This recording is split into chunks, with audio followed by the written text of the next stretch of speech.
जोगेश्वरी में नशा मुक्ति अभियान रखा गया, क्या कहेंगे? देखिए आज पहले तो सभी को नए साल की बहुत बहुत बधाइयाँ देती हूँ।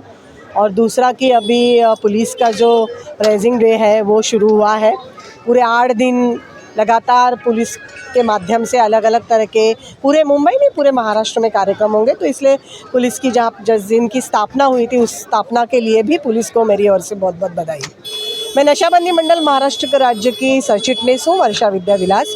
आज झूला मैदान बीट चौकी के पास यहाँ के जो लोकसभा के हमारे सभी के बहुत मनपसंद खासदार है, जो डैशिंग खासदार जिसको बोल सकते हैं, रविंद्र वाइकर साहब ने यहाँ पर एक नशा मुक्ति का जन जागृति अभियान रखा गया था।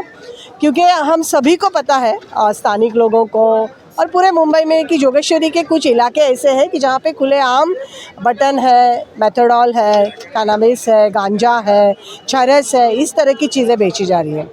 और पूरे केंद्र हो या राज्य की सरकार हो, सभी ने अब बीड़ा उठाया है नशा मुक्त भारत अभियान का। तो मैं तो खुश हूँ और मैं अभिनंदन करना चाहूँगी कि यहाँ के विद्यमान जो अभी खासदार है, उन्होंने ये जो दूसरा करेंगे, साल का दूसरा दिन है और उन्होंने अपने काम की शुरुआत इतनी ज़ोरदार की है।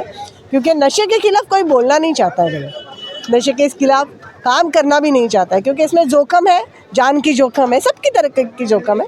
पर मुझे लगता है आज मन से उन्होंने लगातार ये भी कहा, हम किसी के खिलाफ़ नहीं है, पर भाई जो ड्रग्स हमारे देश में या हमारे गली कूचे में बेच रहा है वो तो इंसानियत का भी दुश्मन है और वो देश का भी दुश्मन है। क्योंकि मैंने थोड़ी देर पहले ये कहा था कि शराब और तंबाकू से व्यक्ति गुलाम होता है, पर ड्रग्स बेचने से हमारा देश गुलाम हो रहा है। और हम अगर देश के नागरिक, हम 75 साल मना रहे हैं संविधान के, तो इस संविधान के 75 साल में इस देश का नागरिक, देश का मालिक नागरिक है। और नागरिक के नाते जोगेश्वरी के हर गली का व्यक्ति आज यहाँ पे उपस्थित था, परेशान हो गया है। और उन्होंने कहा था जब खासदार साहब इलेक्शन के लिए खड़े थे कि जब मैं आऊँगा जीत के तो पहला काम मैं ये शुरुआत करूँगा। और मुझे लगता है उन्होंने उनका वादा पूरा करने की आज एक पहल थी। और हम दोनों ने भी ये कहा कि कहानी भाई अभी अधूरी है। आज हम बताने यहाँ आए थे कि पेडलर लोग भाई समझ जाओ, तुमको नया दूसरा काम चाहिए, प्लीज़ हमारे पास आइए, हम आपको नया काम देंगे। बहुत से ऐसे काम है जो आप कर सकते हैं, पर हमारे जोगेश्वरी को या हमारे मुंबई या महाराष्ट्र के यूथ की नस्ल को अगर ख़राब करोगे तो हम बिल्कुल ये सहन नहीं करेंगे। उन्होंने खुलकर ये भी कहा कि यहाँ की पुलिस भी समझ जाए, पुलिस को भी पता है, हमको दिखता है, आपको कैसे नहीं दिखता है। ये भी सवाल मुझे लगता है खासदार साहब ने किया और बड़े जोश शोर के साथ और पूरे डेरिंग धाड़स के साथ उन्होंने किए। उनके इस धाड़स का मैं सच में सराहना करती हूँ। नशाबंदी मंडल पूरी तरह से जन जागृति में, तंबाकू हो, दारू हो, ड्रग्स हो, और अभी तो सोशल मीडिया भी एक तरह का नशा है, उससे भी काफ़ी सारे पेशेंट हमारे पास आ रहे हैं। तो इन चारों तरह के वर्तमान नशे के खिलाफ़ हम लड़ाई लड़ने वाले हैं। एक तरफ हम लोगों के बीच में जाएंगे जिनको ज़रूरत है, क्योंकि नशा करने वाला असल में बीमार व्यक्ति है और बीमार व्यक्ति को अस्पताल की ज़रूरत होती है। तो ऐसे अस्पताल में डालने वाले लोगों को ढूंढेंगे, उनको अस्पताल, उनके परिवार को समझा के बुझा के सब करके उनको अस्पताल में भी डालेंगे। और दूसरी तरफ हम एक पूरे यहाँ के स्थानिक लोगों को लेकर पूरा, मुझे लगता है कि शिवसेना की शाखा के सारे कार्यकर्ता डट कर खड़े हुए इस पूरे अभियान के साथ, और हम उनके साथ हैं। क्योंकि कोई भी जाति, पक्ष, पंथ, लिंग, सबसे ऊपर नशा है और नशा नाश करने वाला है। और उसके खिलाफ जोगेश्वरी, मुंबई के जोगेश्वरी में यह ऐलान कर दिया है विद्यमान खासदार जो है हमारे रविंद्र भाऊ वाइकर साहब ने। और मुझे लगता है कि सारे जोगेश्वरी साथ में, नशाबंदी मंडल भी उनके साथ में आने वाले दिनों में इस पूरे जोगेश्वरी में इस ड्रग्स मुक्ति के अभियान को, नशा मुक्ति के अभियान को एक ज़ोरदार आगाम देगा। मैडम, पूरे राज्य में महायुति की सरकार है, केंद्र में भाजपा की सरकार है। आज देश की सबसे बड़ी पार्टी के साथ आप यहाँ पर मंच पे दिखाई दिए थे। क्या नशा, ड्रग, चरस, गांजा, अफीम बंद करना इनके लिए बहुत बड़ी बात? नहीं, देखिए बहुत बड़ी बात नहीं है, फिर भी मेरा ये कहना है, क्योंकि इतने सालों से इस नशे के खिलाफ हम काम करते हैं। कैसे होता है ना कि हम किसी व्यक्ति के खिलाफ नहीं हैं या किसी पक्ष और पार्टी के खिलाफ नहीं है।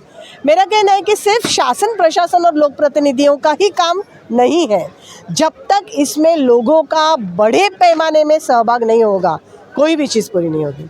इसलिए मेरी बात में भी मैंने यही कहा कि क्या जोगेश्वरी का गली कूचे का व्यक्ति, गली की महिला, पुरुष, सीनियर सिटीजन्स, यूथ रास्ते पर आएगा क्या? ये फील्ड की लड़ाई है। लड़ाई इन द सेंस आपको किसी के साथ लड़ना नहीं है, हमें बचाना है, तो उसके तरीके अलग अलग हैं। हमें सर्वे करना पड़ेगा, हमें मैपिंग करनी पड़ेगी, हमें यहाँ पर समुपदेशन करने वाले डॉक्टरों को बुलाना पड़ेगा, हमें यहाँ पर एक कैंप लगाना पड़ेगा कि कौन किस तरह का नशा, क्योंकि नशे के अलग अलग प्रकार हैं, अलग अलग लोग अलग अलग तरह का नशा करते हैं। हमारी ड्रग्स के खिलाफ की लड़ाई है ही है, पर उसके साथ साथ बाकी के भी नशे हैं, उसके खिलाफ की भी अपनी लड़ाई है। राज्य और केंद्र फेल नजर आ रहा है? नहीं, बिल्कुल नहीं, मुझे नहीं लगता है। केंद्र ने अभी जो नशा मुक्त भारत अभियान चल रहा है, मैं आपको कहूँ कि मुंबई शहर लिया है हमने। मुंबई शहर के 432 स्कूलों में आप सोचिए 8000 विद्यार्थी नशा मुक्ति के दूत बन रहे हैं। उनको एक अलग तरह की ट्रेनिंग दी जा रही है।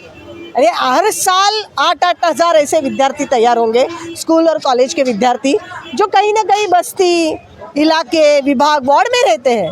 तो अपने अपने इलाके में ये जाएंगे और अपने अपने इलाके में जाके नशा मुक्ति का काम करेंगे, वहाँ के स्थानिक संस्था, संगठन, धार्मिक स्थल, इन सबको लेके हुए। सबसे बड़ा और आखिरी सवाल है, महाराष्ट्र के उप मुख्यमंत्री एकनाथ शिंदे जी ने नशे के विरोध में ट्रोल करते हुए मुझे ऐसा बता रहा है कि महाराष्ट्र की जो पुलिस प्रशासन है वो देवेंद्र फडणवीस जी के पास है।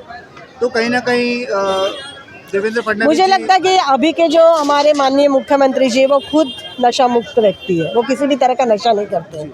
इसलिए जो अभी वाइकर साहब ने मंच से कहा ना, मुझे तो कुछ भी नशा नहीं, काम का नशा है, तो वही व्यक्ति कर सकता है और वही व्यक्ति बोल सकता है जो खुद नशा मुक्त हो।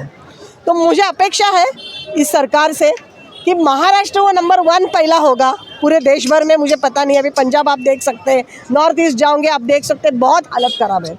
हम नहीं चाहेंगे हमारे महाराष्ट्र का पंजाब हो, हम नहीं चाहेंगे हमारे महाराष्ट्र का नॉर्थ ईस्ट हो।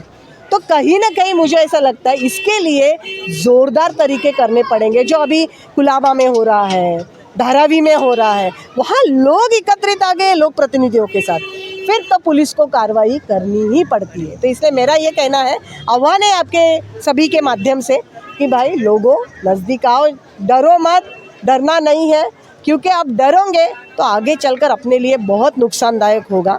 तो उसके लिए हमें सुनना भी है, हमें देखना भी है और हमें खुलकर बोलना भी है उसके खिलाफ जो हमारे इस इलाके को गंदा बना रहे, हमारे इस इलाके को विषारी पदार्थों से घेरे हुए। आज महाराष्ट्र का वर्धापन दिवस है, पुलिस वर्धापन दिवस है, उस माध्यम से कुछ पुलिस ऑफिसर भी इस नशे के व्यापार में मिले हुए हैं, उनको क्या संदेश देना चाहिए? नहीं, देखिए, अगर ऐसे कोई होगा तो ज़रूर उस पर कानूनी कार्रवाई होगी। और मुझे लगता है कि धीरे धीरे पुलिस प्रशासन के जब अगर ध्यान में ला, आज तो वाइकर साहब ने ध्यान में ला के दे दिया और उन्होंने कह भी दिया कि आप देखिए, उनको बताइए, समझाइए। अगर बताएंगे नहीं, समझाएंगे नहीं, तो आगे चलकर जो कानूनी कार्रवाई करनी है वो कार्रवाई होगी। हम देखिए, मेरा ये कहना है ना, मैंने पहले भी कहा था कि इस देश का मालिक कौन है? तो नागरिक है। अब देश में जो इतने बढ़िया कानून, यानी तंबाकू का कानून ज़बरदस्त है 2005 का, 1985 का नारकोटिक्स, यानी नारकोटिक्स, ड्रग्स, साइकोट्रैपिक एब्सेंस ड्रग्स, ये एक्ट जो है इतना कठोर एक्ट है। हमारा काम क्या है कानून उसको अमल में लाना, प्रशासन, शासन, लोक प्रतिनिधि को काम पे लगाना हम नागरिकों का काम है। हमने जो वोट दिया है ना, उसी के लिए दिया है। मुझे लगता है आज यहाँ पर पहला ये कार्यक्रम मुंबई में हो रहा है और पहले ऐसे विद्यमान खासदार है जिन्होंने ये ड्रग्स के खिलाफ की मुहिम की पहल की है, ऐसा मुझे लगता है। साल का दूसरा ही दिन है ये, तो मुझे लगता है आने वाले दिनों में 15 दिन कंटिन्यूस ये कार्यक्रम चलते रहेंगे और इसके बारे में धीरे धीरे करके हम इसके बदलाव की तरफ जाएंगे। देखिए, ये कंट्रोल में आएगा, शुरू में ख़त्म पूरा नहीं होने वाला। ख़त्म कब होगा?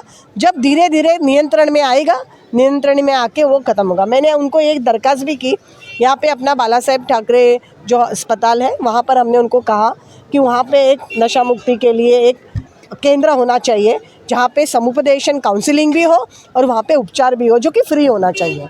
तो वो भी उन्होंने कहा कि उसकी भी पहल हम करेंगे।